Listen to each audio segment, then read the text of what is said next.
روح القدس کی خدمت۔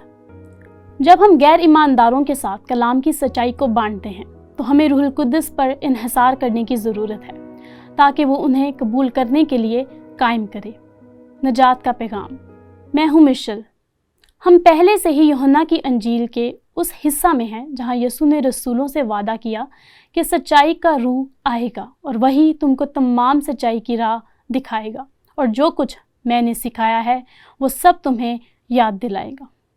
لیکن اس سے بڑھ کر وہ ان کو اضافی مکاشفہ، اضافی سچائی دینے کو تھا جو ہمارے پاس کلام میں موجود ہے۔ لیکن ہم یہ بھی جانتے ہیں کہ روح القدس کا وہ وعدہ، اگرچہ کہ یہ رسولوں کے لیے منفرد تھا کہ وہ انہیں اس قابل کرے کہ وہ کلام کو ہم تک شاندار طریقے سے ہم تک پہنچائے۔ ہم یہ بھی جانتے ہیں کہ روح القدس ہم میں سے ہر ایک کے اندر سکونت کرتا ہے تاکہ ہم دوسرے لوگوں کو یسوع مسیح کی انجیل کا پیغام سنائیں۔ لیکن وہ کیا ہے جو لوگوں کی زندگیوں میں نتائج پیدا کرتا ہے؟ یہ روح القدس کا کام ہے، یہ روح القدس کی خدمت ہے جو یہ کرتی ہے۔ اس لیے یہ روح القدس کی جاری خدمت ہے جو کہ 2000 سال سے آج تک جاری ہے۔ ہم یوحنا 16 باب اس کی 8 آیت میں روح کی قابلیت کے تعلق سے یہ پڑھتے ہیں، روح غیر نجات یافتہ لوگوں کے تعلق سے کیا کام کرتا ہے؟ جب وہ آئے گا تو دنیا کو گناہ اور راست بازی اور عدالت کے بارے میں قصوروار ٹھہرائے گا۔ یہاں یسوع غیر نجات یافتہ لوگوں کے تعلق سے روح القدس کے بات کر رہا ہے۔ آئیں زیادہ گہرائی میں غور کرتے ہیں۔ سب سے پہلے وہ گناہ کی قائلیت کے بارے میں بات کرتا ہے۔ روح القدس گناہ گاروں کے دلوں کو کھولتا ہے کہ وہ ایمان لانے کے گناہ کو دیکھیں۔ آپ دیکھ رہے ہیں کہ یوحنا کی انجیل اس لیے لکھی گئی تاکہ لوگوں کو مائل کیا جائے کہ وہ ایمان لائیں کہ یسوع ہی مسیح ہے۔ لیکن وہ کون ہے جو ان کو ایمان لانے کے لیے قائل کرتا ہے؟ وہ کون سا ذریعہ ہے جو ان کو قائل کرتا ہے؟ خدا کا روح۔ اس لیے یسوع کہتا ہے روح القدس دنیا کو گناہ اور راست بازی اور عدالت کے بارے میں قصوروار ٹھہرائے گا۔ دوسرے لفظوں میں، جب ہم انجیل کا پیغام سنتے ہیں تو ہم اس حقیقت کے تعلق سے بات کرتے ہیں کہ سب نے گناہ کیا اور خدا کے جلال سے محروم ہیں۔ یہ صرف روح القدس ہے جو کہ لوگوں کی آنکھوں کو اس حقیقت کو جاننے کی ضرورت کے لیے کھولتا ہے کہ وہ گناہ گار ہیں اور انہیں نجات دہندہ کی ضرورت ہے۔ لیکن یسوع نے روح القدس کی طرف سے اس لحاظ سے بھی حوالہ دیا کہ راست بازی کے اعتبار سے قائل کرے گا۔ روح القدس غیر ایمانداروں کے ذہن کو کھولتا ہے تاکہ وہ سمجھیں کہ اس کی اپنی راست بازی خدا کے معیار کے مطابق نہیں ہے بلکہ زندہ مسیح کی۔ شیطان کی ایک سب سے بڑی چال یہ ہے کہ وہ لوگوں کو قائل کرنے کی کوشش کرتا ہے کہ وہ اپنے نیک اعمال کے ذریعے آسمان پر جا سکتے ہیں، اور یہ روح القدس ہے جو اس حقیقت کے تعلق سے ان کی آنکھیں کھولتا ہے کہ وہ ایمان کے وسیلہ سے فضل سے بچائیں گے۔ اس لیے ہم یہ پڑھتے ہیں راست بازی کے بارے میں، اس لیے کہ میں باپ کے پاس جاتا ہوں اور تم مجھے پھر نہ دیکھو گے۔ وہ کون ہے جو کہ دنیا کو گناہ اور راست بازی کے تعلق سے مجرم ٹھہرائے گا؟ روح القدس جو آپ کے وسیلہ کام کر رہا ہے، اور یہ بات آج کے لیے بھی سچ ہے۔ تیسری بات، یسوع نے عدالت کے بارے میں بات کی۔ روح القدس مسیح کی بجائے شیطان کی پیروی کرنے کے نتائج کو واضح کرتا ہے، یعنی یقینی عدالت ہوگی۔ یہ روح القدس ہے جو کہ ان پر ظاہر کرتا ہے کہ اگر وہ ایمان نہیں لاتے اور اسے رد کرتے ہیں تو پھر عدالت ہوگی۔ ہم کلام میں پڑھتے ہیں کہ انسان کے لیے ایک بار مرنا مقرر ہے، اس کے بعد عدالت ہوگی۔ اس لیے یسوع نے کہا روح القدس مجرم ٹھہرائے گا عدالت کے بارے میں، اس لیے کیونکہ دنیا کا سردار مجرم ٹھہرایا گیا ہے۔ شیطان کو روح القدس کی قوت کے ذریعے شکست دی جا سکتی ہے جو کہ رسولوں کے ذریعے کام کرتا تھا۔ یہ درست ہے، لیکن ہم سب کے ذریعے بھی جو آج کے اس دور میں زندہ ہیں۔ یہ روح کی طاقت ہے، اور یسوع نے آسمان پر اٹھائے جانے سے کچھ دیر پہلے رسولوں کو یاد دلایا تھا۔ وہ یروشلم سے باہر پہاڑ پر تھے۔ انہوں نے اعمال اس کا پہلا باب اس کی 6 آیت میں اس سے ایک سوال پوچھا، اے خداوند، کیا تو اسی وقت اسرائیل کو بادشاہی پھر عطا کرے گا؟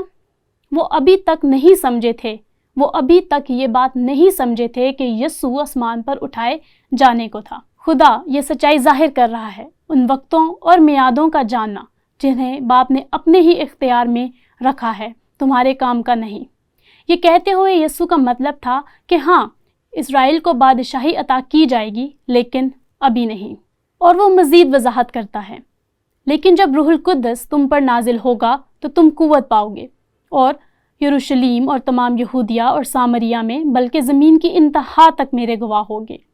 اس نے ان سے وعدہ کیا کہ یہ اس کی قوت ہوگی۔ اب یہ ایک انوکھی قوت تھی جو رسولوں پر نازل ہوئی تھی۔ آغاز میں وہ شاندار معجزات کرنے کے قابل ہو گئے تھے، لیکن دیکھیں، وہی قوت جس کے ذریعے خدا نے رسولوں کو قابل کیا تھا کہ ان کے ذریعے کام کرے، اسے ایک منفرد طریقے سے ظاہر کیا گیا ہے، اور یہ بات ہم اگلے اصولوں میں یگانیت کے ذریعے دیکھیں گے، جو کہ یسوع کے بدن میں محبت سے پیدا ہوتی ہے، کیونکہ یسوع نے کہا کہ اس نے ہمارے لیے دعا کی ہے کہ ہم آپس میں ایک ہو جائیں جس طرح وہ اور باپ ایک ہیں۔ لیکن کیوں؟ تاکہ دنیا جان لے کہ تو نے مجھے بھیجا ہے۔ ہم اس تعلق سے بعد میں بات کریں گے، لیکن یہ سوال ہمیں عملی اطلاق کی طرف لے جاتا ہے۔ غیر نجات یافتہ لوگوں سے بات کرتے ہوئے روح القدس کی خدمت کو کس طرح ہمارے طریقہ کار پر اثر انداز ہونا چاہیے، یعنی ہماری منادی، ہمارے سکھانے اور ہمارے شخصی گواہی دینے میں۔ میں آپ کی توجہ اس بات کی طرف کرانا چاہتی ہوں جو کچھ پالوس نے سیلاس اور تھیموتھیوس کے ساتھ انجیل کی منادی کرنے کے بعد تھسلنیکیوں کو لکھا۔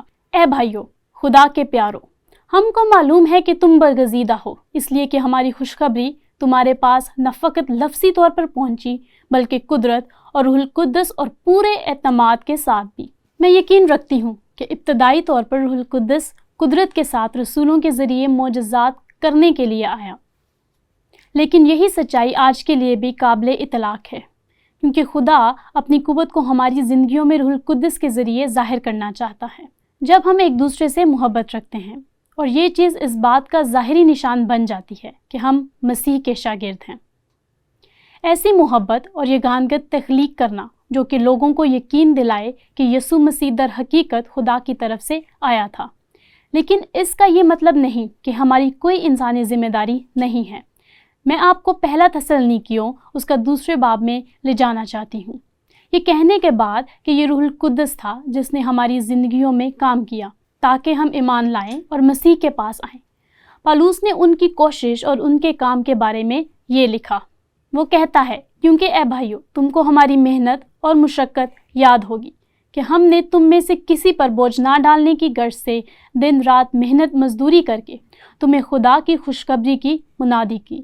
یہ کوشش ہے، یہ انسانی ذمہ داری ہے، اور وہ کہتا ہے تم بھی گواہ ہو اور خدا بھی کہ تم سے جو ایمان لائے ہو، جو ہم کیسی پاکیزگی اور راست بازی اور بے عیبی کے ساتھ پیش آئے۔ ہم نے یہ ظاہر کیا ہے کہ مسیح ہم میں جلال کی امید ہے۔ ہم نے بطور ٹیم ایک دوسرے سے محبت رکھی اور یہ ظاہر کیا کہ یسوع کے باپ اور روح القدس کے ساتھ یگانگت ہے۔ چنانچہ تم جانتے ہو کہ جس طرح باپ اپنے بچوں کے ساتھ کرتا ہے، اسی طرح ہم بھی تم میں سے ہر ایک کو نصیحت کرتے اور دلاسا دیتے اور سمجھاتے رہے۔ دوسرے لفظوں میں اس نے کہا، ہمارا کام انجیل کی منادی کرنے پر ہی نہیں ختم ہوا، بلکہ تمہیں پختہ کرنے میں مدد بھی کی۔ میں نہیں جانتی کہ انہوں نے یہ کیسے کیا، لیکن یہاں لکھا ہے کہ ہم نے تم میں سے ہر ایک کی خدمت کی۔ شاید پالوس نے ایک گروہ لے لیا ہو، اور تھیموتھیوس نے ایک گروہ لے لیا ہو، اور سیلاس نے ایک گروہ لے لیا ہو، لیکن یونانی میں یہی لکھا ہے، یہ ضرورت سے بڑھ کر ہے۔ ہم نے تم میں سے ایک ایک کی منت کی، ایک ایک کر کے، تاکہ تمہارا چال چلن خدا کے لائق ہو جو تمہیں اپنی بادشاہی اور جلال میں بلاتا ہے۔ اس لیے یہاں ہمارے پاس اس حقیقت کے ساتھ انسانی ذمہ داری ہے کہ لوگ صرف روح القدس کی قدرت کے ذریعے اقرار کریں گے کہ یسوع مسیح ہے۔ مجھے یہ بات پسند ہے جو پالوس نے کرنتھیوں کو لکھتے ہوئے کہی۔ اس نے کہا، میں نے پودا لگایا، اپلوس نے پانی دیا، یہ کام ہے، لیکن بڑھایا خدا نے۔ اس لیے آئیں زندگی گزارنے کے اس اصول کو یاد رکھیں۔ جب ہم غیر ایمانداروں کے ساتھ کلام کی سچائی کو بانٹتے ہیں تو ہمیں روح القدس پر انحصار کرنے کی ضرورت ہے تاکہ وہ انہیں نجات کے پیغام کو قبول کرنے کے لیے قائل کریں۔